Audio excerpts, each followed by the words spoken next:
Mazmur 108 ayat 14. Dengan Allah akan kita lakukan perbuatan-perbuatan yang gagah perkasa, sebab Ia sendiri akan menginjak-injak lawan kita. Bye-bye. Mazmur 104 ayat 14. Dengan Allah akan kita lakukan perbuatan-perbuatan gagah perkasa, sebab Ia sendiri akan menginjak-injak para lawan kita. Terima kasih, bye-bye.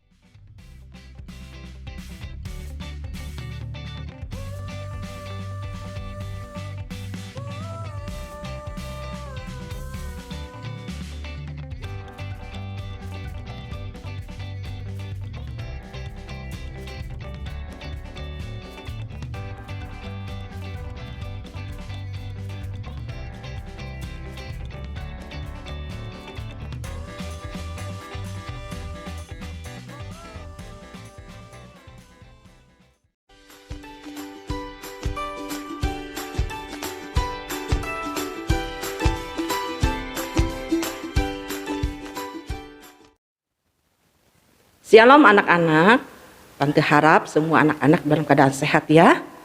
Yuk anak-anak kita berdoa dulu ya, kita mulai.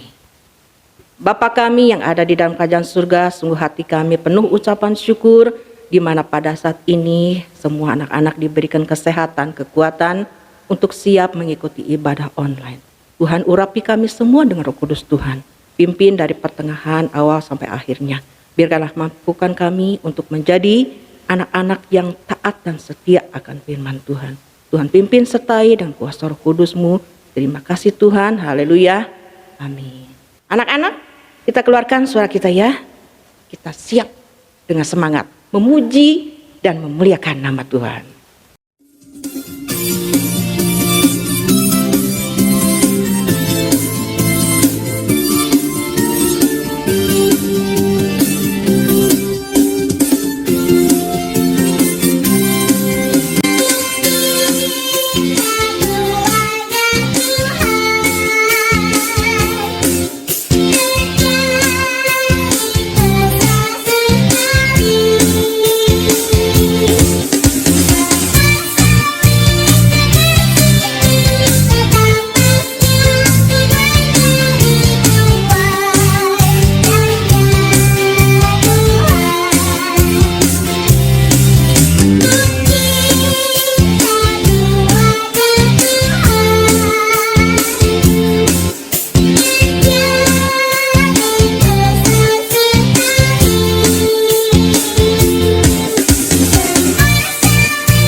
My God is strong.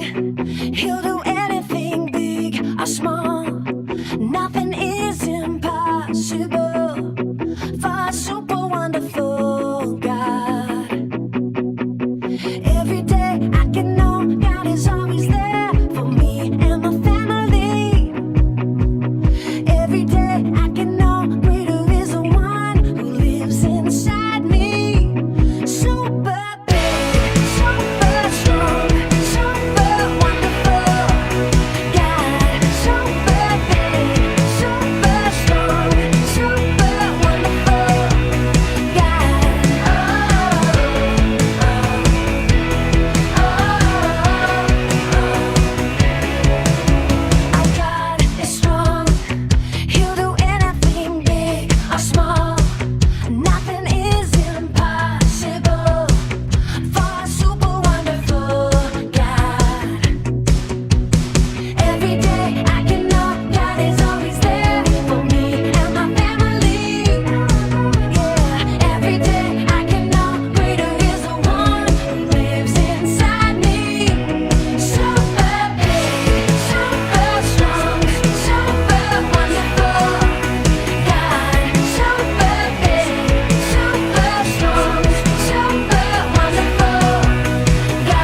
Anak-anak, sekarang kita menghafal ayat hafalan ya.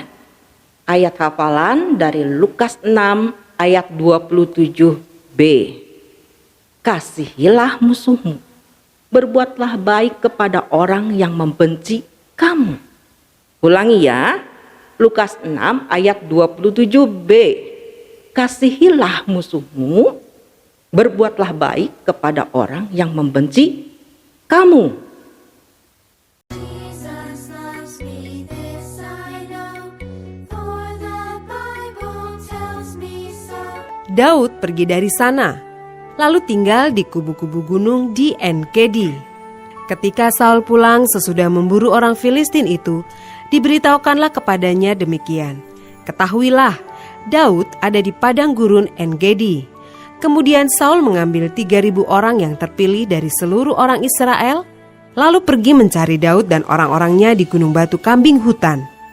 Ia sampai ke kandang-kandang domba di tepi jalan. Di sana ada gua dan Saul masuk ke dalamnya untuk membuang hajat. Tetapi Daud dan orang-orangnya duduk di bagian belakang gua itu.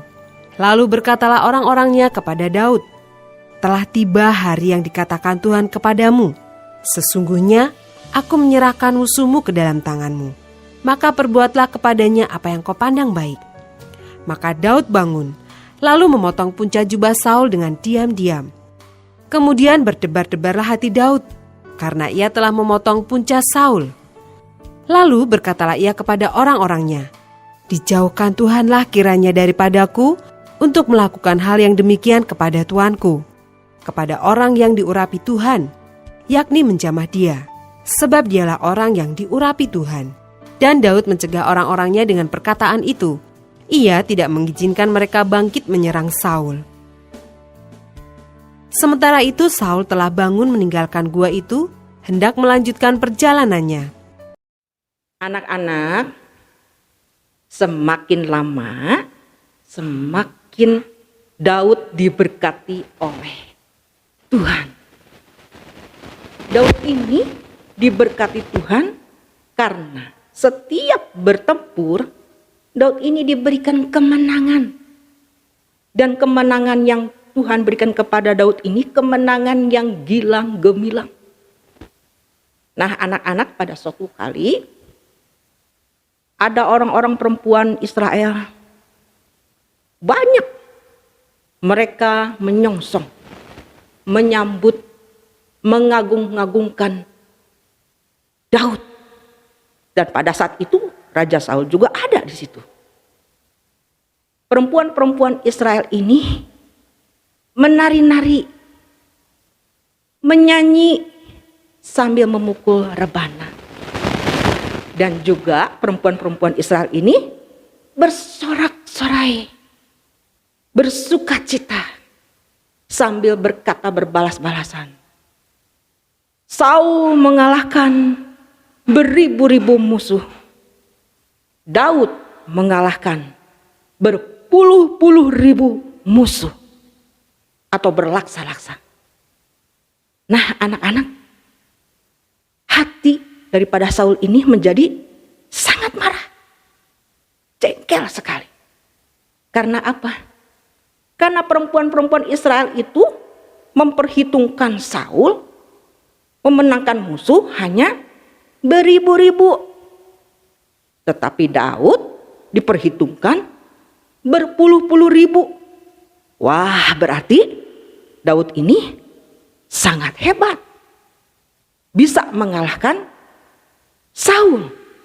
Nah, anak-anak, semenjak itu Saul menjadi iri, menjadi dengki kepada Daud. Karena kata-kata orang perempuan itu sangat menyebalkan hatinya. Masa aku raja mengalahkan hanya beribu-ribu musuh, sedangkan Daud hanya sebagai kepala pasukan prajurit Israel kok bisa mengalahkan berpuluh-puluh ribu. Jadi itu kata-katanya terngiang-ngiang terus di benak daripada Raja Saul, sehingga Saul merasakan dongkol, merasakan marah sekali. Timbullah rasa iri di dalam hati Raja Saul ini. Nah, anak-anak, mulai saat itu si Raja Saul ini bersiasat mencari kesempatan. Bagaimana caranya? Aku harus membunuh Daud. Dia adalah musuhku. Masa aku dikalahkan oleh Daud? Itu timbul kebencian, iri hati di dalam Raja Saul. Anak-anak, pernah Raja Saul, dia mengangkat tombak, ingin membunuh Daud. Dilemparkannya tombak itu sampai 2 kali. Daud ini bisa mengelak, bisa menghindar, sehingga luput. Tetapi Raja Saul ini merasakan, awas ya, nanti aku bunuh. Aku benci sama kamu. Aku iri sama kamu. Itulah yang ada di hati Saul. Daud merasakan kebingungan. Loh, salah saya apa ya? Kok Raja Saul bisa berniat membunuhnya berkali-kali? Nggak puguh-puguh dimusuhin, nggak puguh-puguh dibenci. Lalu Daud ini melarikan diri. Karena apa? Karena takut dibunuh oleh Saul. Nah, anak-anak, pada suatu hari Raja Saul mendengar bahwa Daud ada di padang gurun En-Gedi. Nah, Saul ini mengatakan, aku akan memilih 3.000 orang Israel untuk menjaga aku dan juga untuk mencari Daud.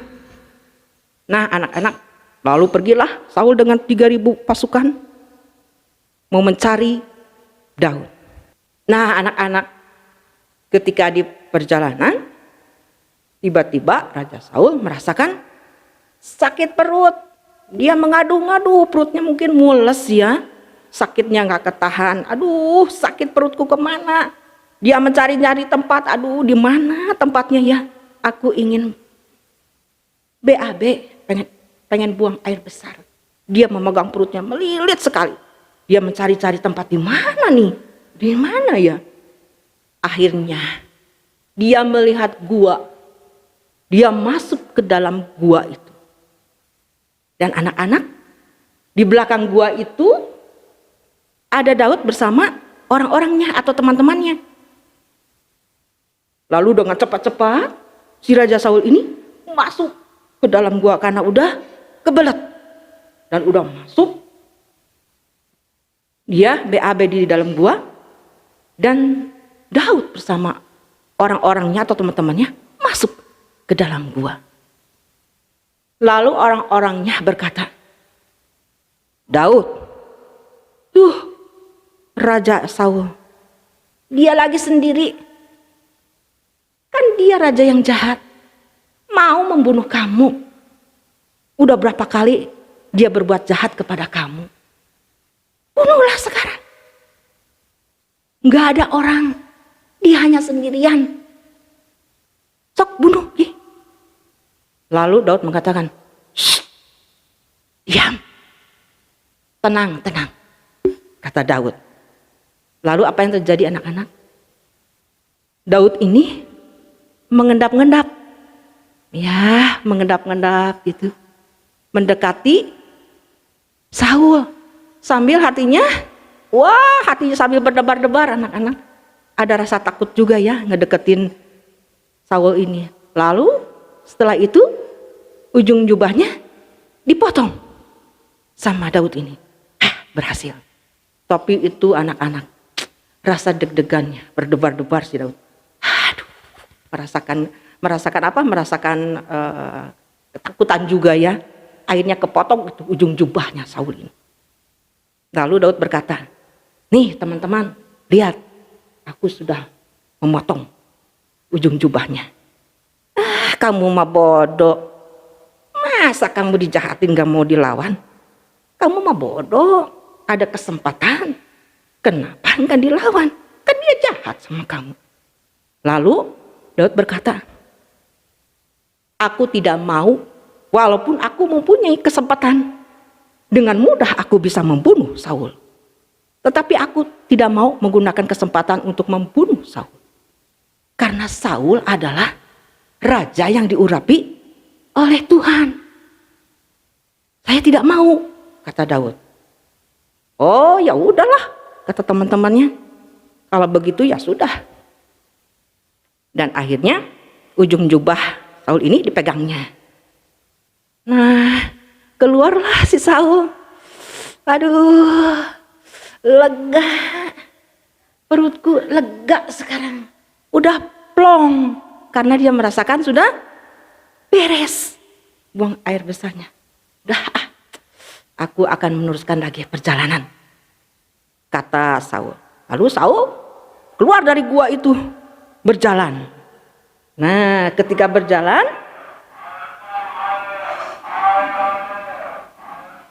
tidak berapa lama, jalan aja Saul ini. Lalu ada yang memanggil, Tuanku Raja, Tuanku Raja. Lalu Saul menoleh, siapa ya yang memanggil aku? Nah anak-anak, ternyata Daud yang memanggil Raja Saul. Yang diperbuat oleh Daud ini, dia langsung berlutut menyembah kepada Raja Saul. Raja Saul menjadi kaget. Lalu Daud berkata, Tuanku Raja, saya tidak punya niatan untuk membalas dendam, untuk membalas kejahatan Tuanku Raja yang ingin mencabut nyawaku, yang ingin membunuhku. Tidak. Sekali-sekali aku tidak mau membalas kejahatan. Tetapi Tuanku Raja, saya mengasihi Raja. Ini coba dilihat. Dia memperlihatkan ujung jubah Saul. Wah, anak-anak, si Daud merasa apa yang terjadi, reaksi dari Raja Saul ini. Ini dia juga merasa direk-dek ya, takut dimarahin atau gimana. Ini ujung jubah bajunya. Ke dalam hati Saul, wah buset, bener-bener nih, ini jubah aku nih.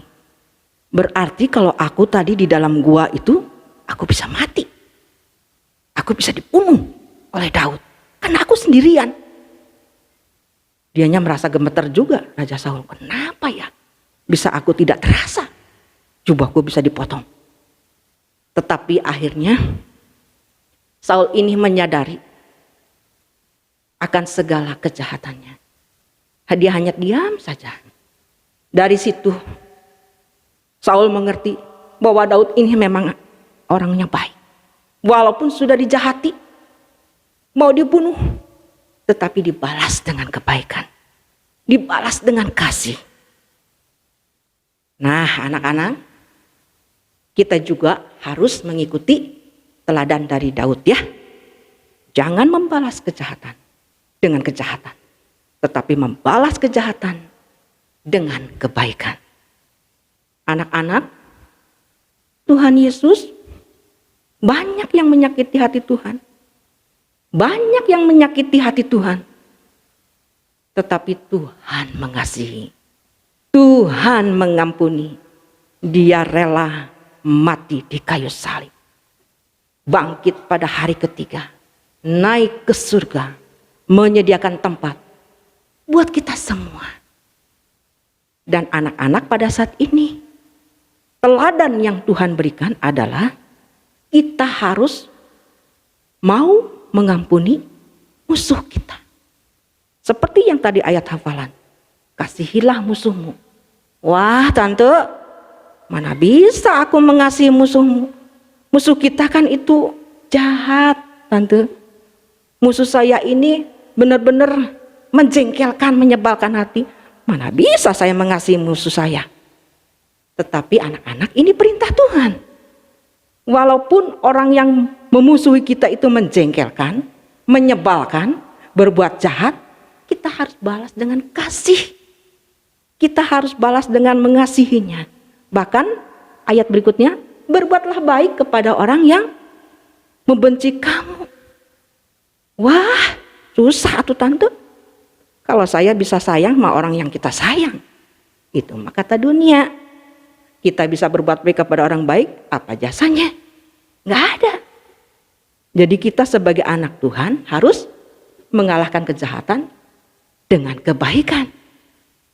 Tante beri contoh. Misalnya anak-anak nih di sekolah ada yang mencubit gitu, mencubit kita. Aduh, sakit tahu. Nah anak-anak, tante akan memberi contoh ya. Bagaimana sih tante mengalahkan kejahatan dengan kebaikan. Misalnya nih, di sekolah ada yang mencubit kita. Yang mencubit kita. Aduh, sakit sekali. Tetapi kita ingin membalasnya. Ingin kalau bisa mah saya akan membalas, cubit lagi lebih keras. Tetapi itu tidak boleh anak-anak. Walaupun kita dicubit terlebih dahulu, kita tidak boleh membalasnya.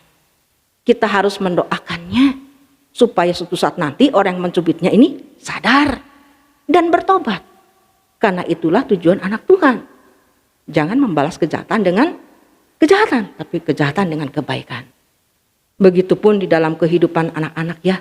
Sekarang kita di dalam dunia medsos menggunakan WA nih.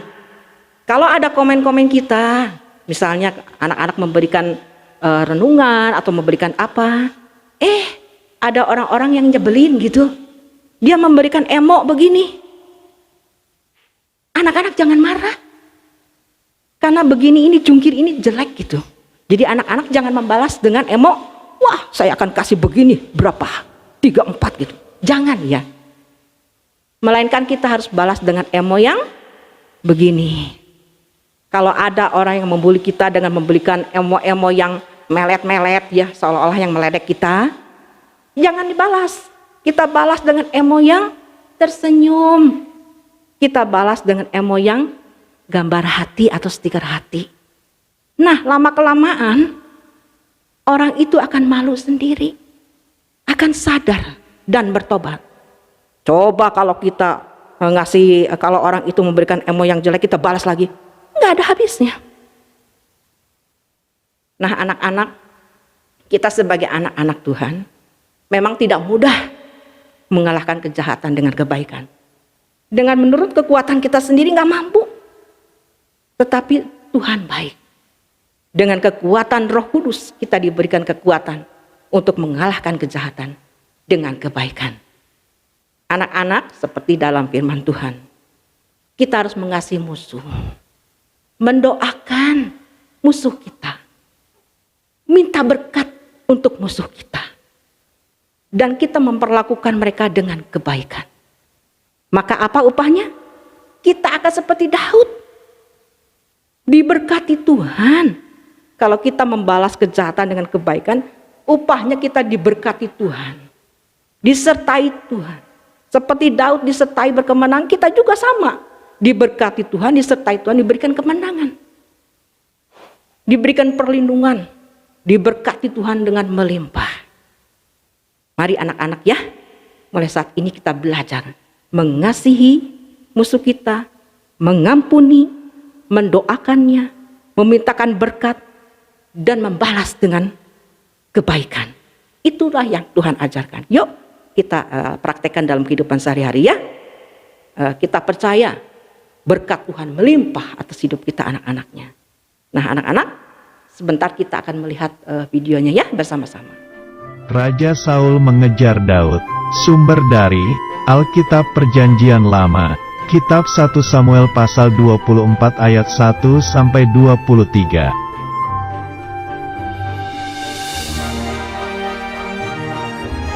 Pada waktu itu, kerajaan Israel dipimpin oleh Raja Saul.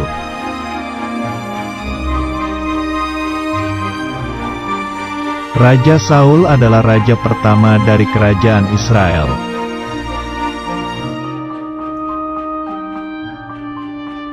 Daud adalah seorang prajurit kerajaan Israel. Daud berhasil kalahkan puluhan ribu tentara musuh.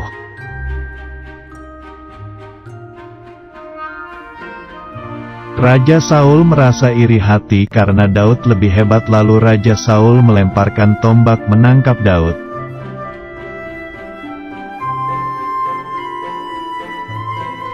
Daud menghindari serangan tombak Raja Saul dan berlari pergi menyelamatkan diri.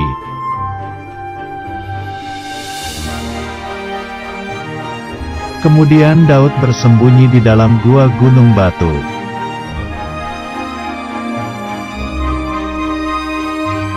Raja Saul dan pasukannya lalu pergi untuk mencari dan menangkap Daud.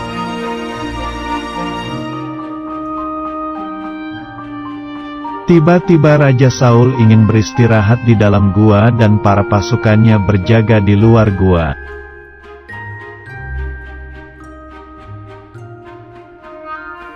Raja Saul tidak mengetahui bahwa di dalam gua itu juga ada Daud yang bersembunyi.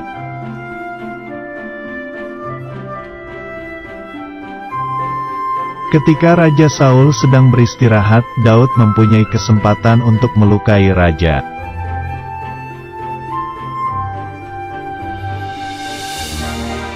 Tapi Daud sangat menghormati Raja Saul. Karena itu, Daud hanya memotong sedikit baju raja.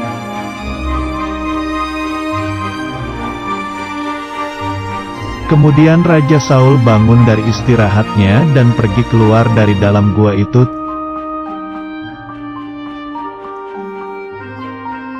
Tiba-tiba Daud memanggil Raja Saul dan menunjukkan potongan baju yang diambilnya.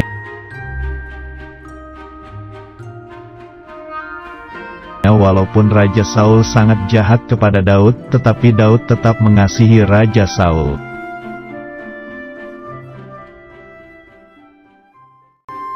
Anak-anak, ibadah sudah selesai, kita akan tutup dalam doa ya. Bapa kami yang ada di dalam kerajaan surga, sungguh hati kami penuh ucapan syukur, di mana anak-anak sudah mendengar firman Tuhan.